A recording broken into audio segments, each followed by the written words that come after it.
Treasures in heaven. Gospel of Matthew chapter 6 verses 19 to 24. Do not store up for yourselves treasures on earth, where moths and vermin destroy, and where thieves break in and steal. But store up for yourselves treasures in heaven, where moths and vermin do not destroy, and where thieves do not break in and steal. For where your treasure is, there your heart will be also. The eye is the lamp of the body. If your eyes are healthy, your whole body will be full of light. But if your eyes are unhealthy, your whole body will be full of darkness. If then the light within you is darkness, how great is that darkness? No one can serve two masters. Either you will hate the one and love the other, or you will be devoted to the one and despise the other. You cannot serve both God and money. This section is not three random teachings. It is one single argument. Jesus is speaking about what owns your heart. Do not store up treasures on earth, verses 19 to 21. Jesus begins with treasure. He says earthly treasures decay, get stolen, don't last. Heavenly treasures endure, cannot be taken, are secure. Then he gives the key sentence. Where your treasure is, there your heart will be also. Notice the order. He does not say, where your heart is, there your treasure will follow. He reverses it. What you invest in pulls your heart, your treasure directs your affection. So this is not just about money. It's about attachment. Whatever you build your security on, that's where your emotional center will settle. The eye is the lamp of the body, verses 22 to 23.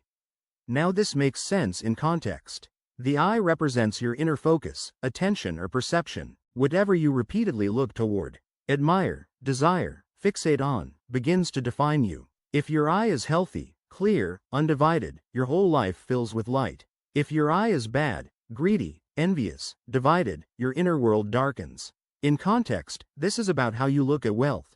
If you see money as ultimate security, your perception becomes distorted. You begin to evaluate people, success, worth, decisions, through a financial lens. But if your vision is clear, if your loyalty is centered on God, your whole life becomes integrated. This is about inner orientation. What you look toward shapes what fills you. You cannot serve both God and money. Verse 24. Now Jesus names the core issue.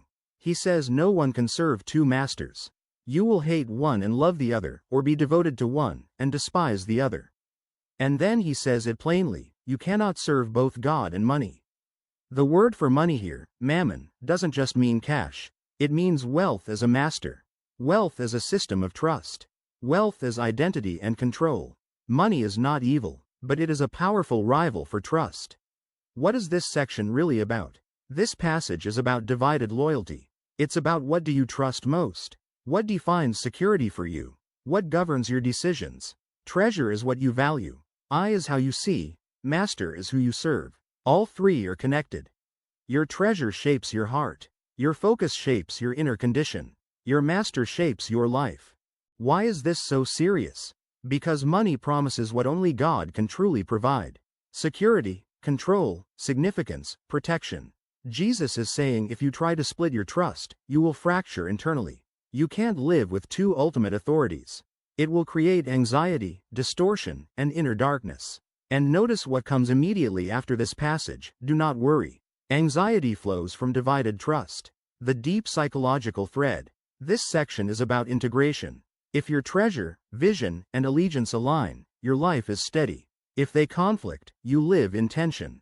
When someone says I trust God, but their emotional stability collapses when finances shake, that reveals who the true master is. This isn't condemnation. It's diagnostic. Matthew chapter 6 verses 19 to 24 teaches that whatever you treasure will capture your heart, whatever you fix your gaze upon will shape your inner life, and whatever you trust as master will ultimately control you, and you cannot divide that ultimate trust between God and wealth.